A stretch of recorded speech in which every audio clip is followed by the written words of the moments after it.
almost 25 hundred people that have signed this petition. What is your response in regards to the petition and people's complaints that the watch hasn't been effective?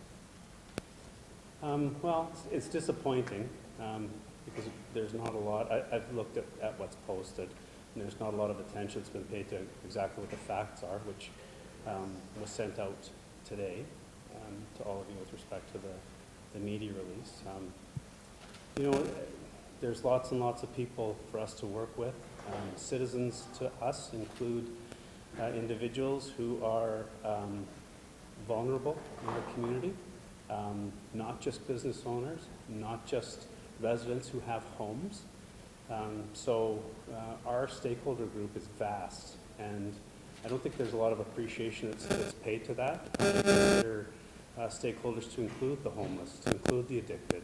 Our people provide great services to everybody who's in the downtown area in Lethbridge, and certainly they're there to provide services for everybody.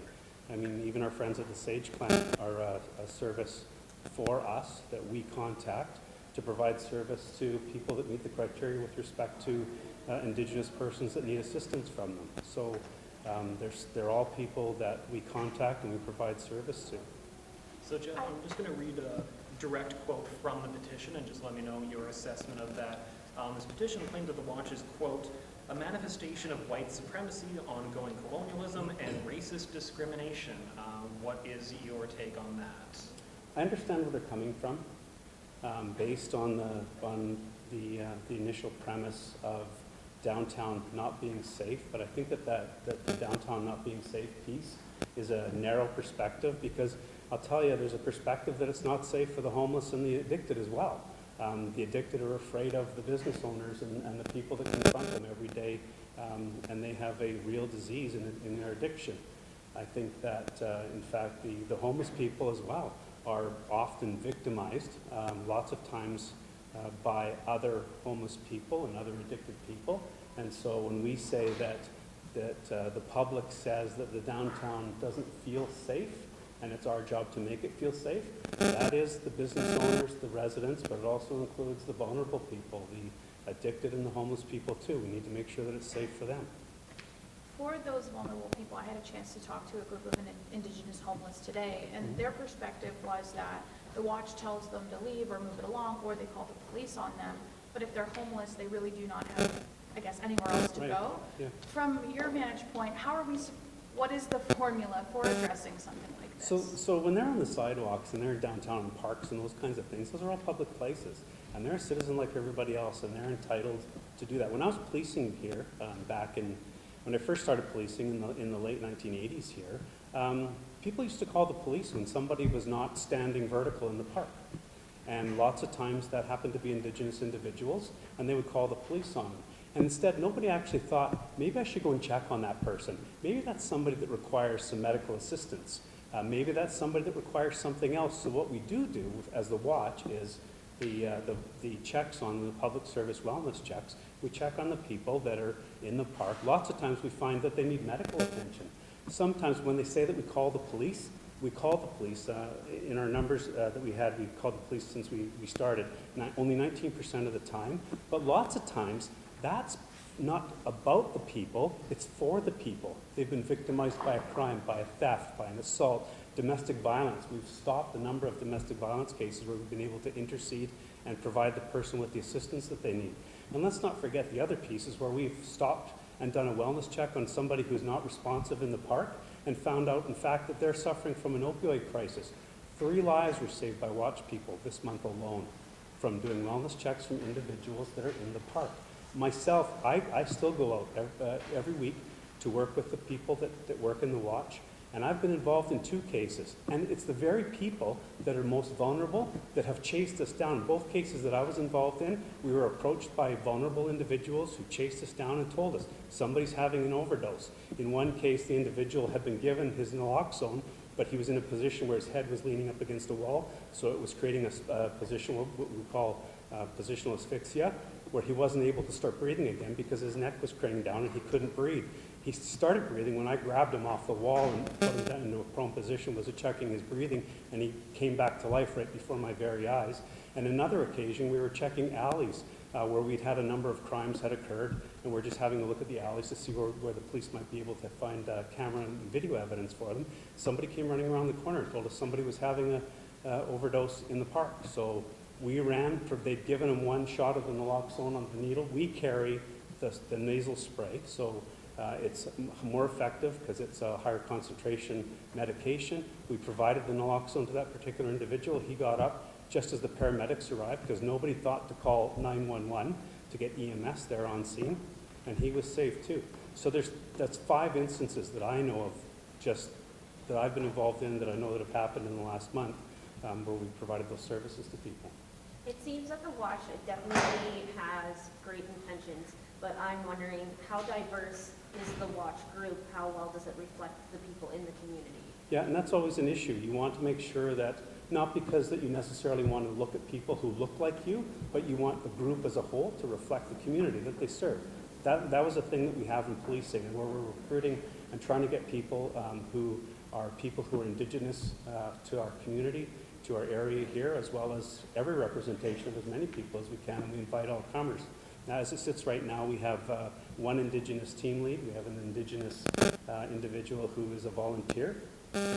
We also have a number of other people that come from other places around the world. We have people that speak different languages. We have people from the LGBTQ community that are part of our group. The fact of the matter is that the people that are on the watch have to be the most respectful and the most diverse group of people that we put out there. For all intents and purposes, yes, we're connected with the police, but that's a piece of access where we have the radios, where we can have direct access to the Public Safety Communications Center to do access to EMS, the fire department, the police service. There have been a number of occasions where we've discovered dumpster fires and got the fire department there before anybody else or any damage could get done. Basically being the eyes and ears of emergency services and social services. But back to your question with respect to the diversity, it's important that we certainly recruit and get diverse individuals into our group, and everybody understands that. And the fact of the matter is the people that work for the watch don't have any authorities. They're just regular citizens, and they have one tool, which is the greatest tool that we have, and that is our words. And they learn that God gave us 2 ears and 1 mouth so that we can listen twice as much as we speak, and to be able to build relationships and be able to have conversations with people. Nobody likes to be told what to do. People like to be given options and whatnot, and if there's something that's going on that's going to put them offside with a citizen, for example, doing drugs outside the consumption site, those kinds of things, which are unlawful activities, citizens don't like that kind of stuff, and so we provide them with opportunities to, you need not to do that here, you need to go to the site, those kinds of things. We've escorted people to the site so that they can do them there, so that we don't end up with the citizens coming out and getting all over them for the kinds of things that, quite frankly, their addiction requires them to do. And what is going to be done now to address some of the concerns that have been posted either within the petition or on other platforms? What's going to happen now? We're going to continue to do exactly what we've been doing. We've been delivering a great service to all of the citizens, inclusive of the vulnerable communities, and we are absolutely concerned with not making these individuals that have signed the petition or posting things about the watch. But the fact of the matter is the documents and the information that they have is not researched. Nobody contacted me to get the numbers and the statistics, and I mean that's one of the reasons why we also carry the radios too, right? When they call into the Public Safety Communications Center, when they're doing these activities, they get entered into the computer-aided dispatch system. They're required to write reports on them. They're required to have notes about what they've been doing, all those kinds of things. So we're just going to continue to go on, and the numbers and our contacts speak for themselves. I mean, you ask the ladies that I've sang happy birthday to in the park, because I found out it was their birthday and they were sharing birthday cake, and I pull up a chair beside them. Or the people, the vulnerable sector people that have said to me, hey, you used to be a cop, and I can't believe that they would remember me. And they start reciting these things that I had done that, quite frankly, I don't remember at all, but they have great things to say about the stuff that I did when I was a police officer. And those are things that I want to teach the watch members, the volunteers, and the team leads, so that one day, and some of them, not all of them, but some of them want to become police officers, so that when they do become police officers, they are in fact equipped to be able to respectfully and responsibly deal with the people who are our most vulnerable sector in our communities. Actually just touched Speaking, on that. I was going to say, you just touched on that, so I just want to follow up on that. I don't know the background of the person who started the petition. I don't know the background of the people who signed it. But as far as, you dealing with the vulnerable people, what are you hearing from them as far as how the watch is doing and that? We hear lots of great things from them. I mean, yeah, everybody has a bad day, and sometimes there's people that we deal with that in fact are maybe having a bad day. We don't say anything more to individuals when we come up to them, and they're obviously not responsive, or they're not conscious, those kinds of things, and we talk to them. I need you to at least say hello to me so I know that you're okay. We ask those questions, and we get those kinds of responses from them. When I got the job, we were out doing the news release, taking the photo for the news release. When I got the manager's job, I had 3 homeless people that I had previously dealt with that stopped and asked why I was suddenly wearing a tie and not my red shirt, and one of them actually gave me a hug.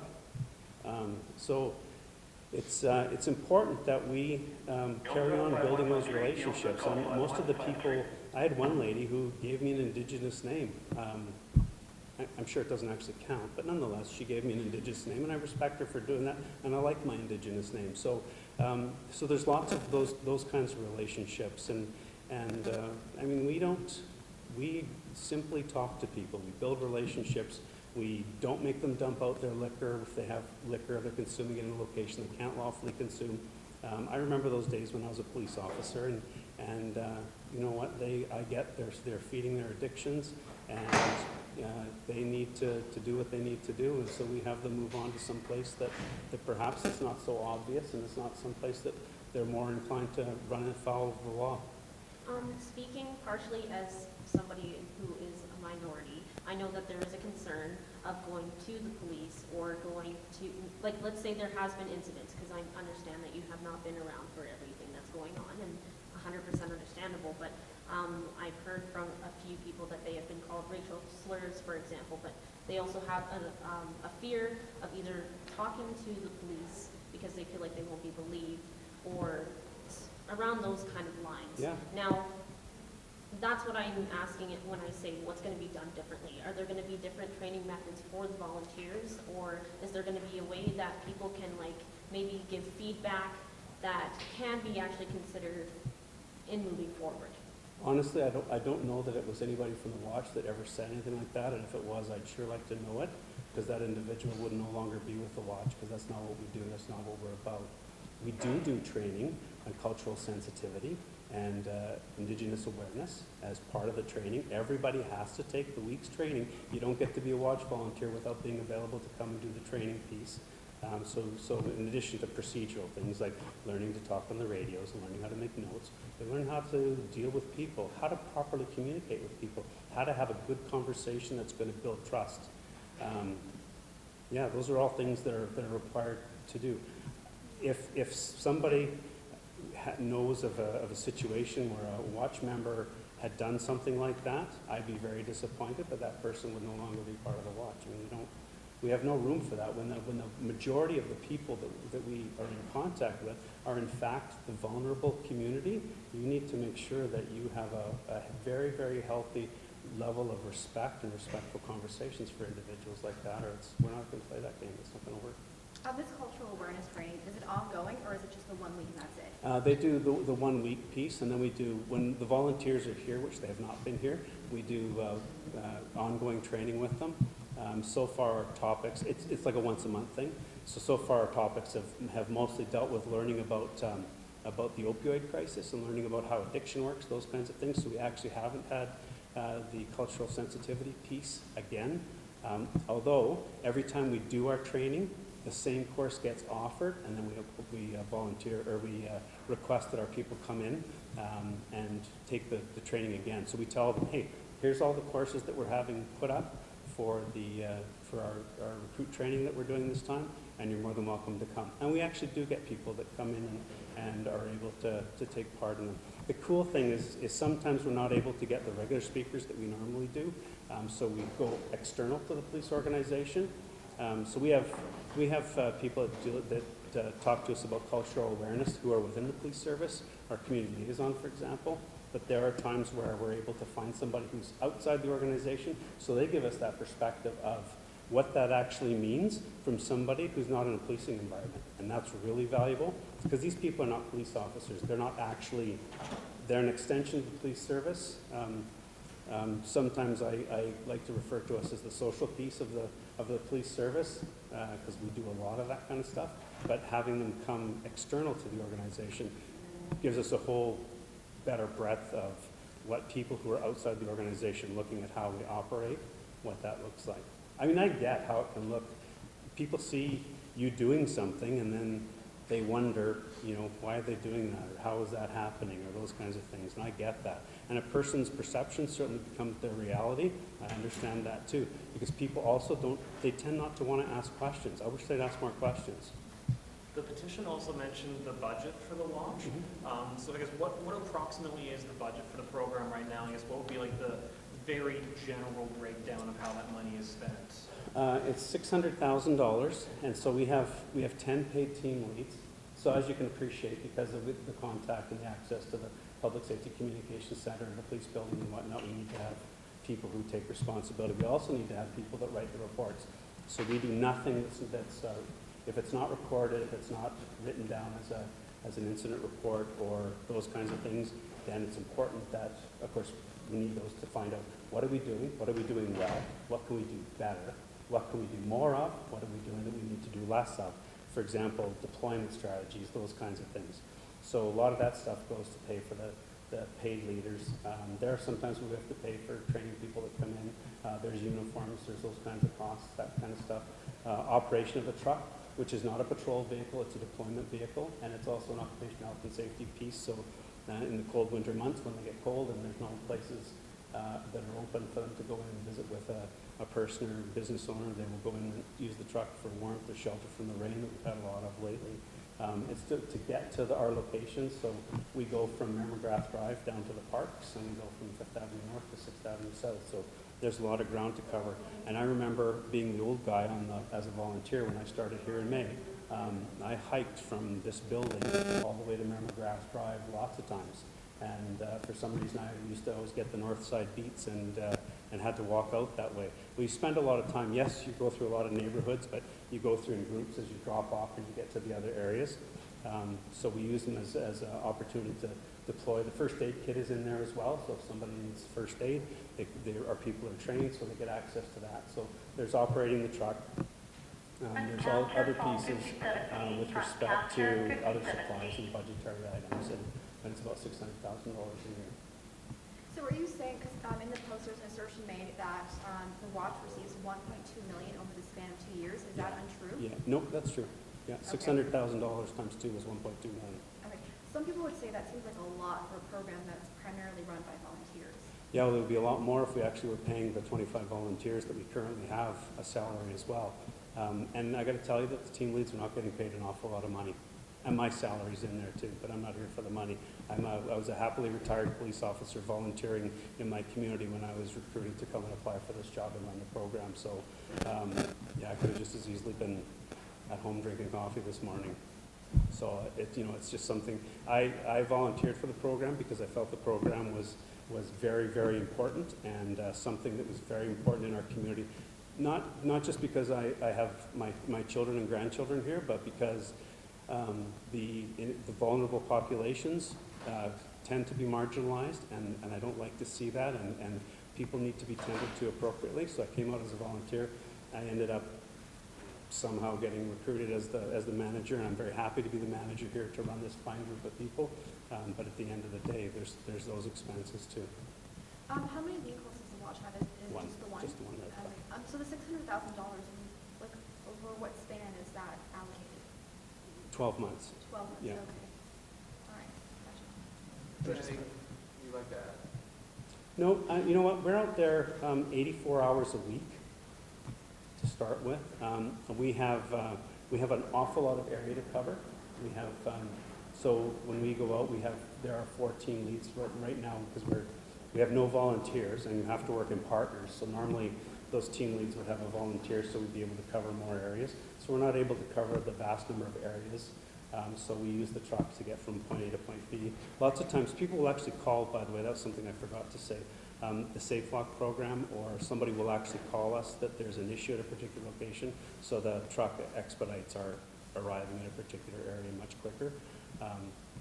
Yeah, that's it. Okay. Sorry, did you have a question? Oh, yeah, we answered. Okay. Would it be possible to get a breakdown of like the 600K over a year? Like, something we can kind of see, like a list or something? That'll have to be something that goes through our finance department. Yeah. So if you do the math let's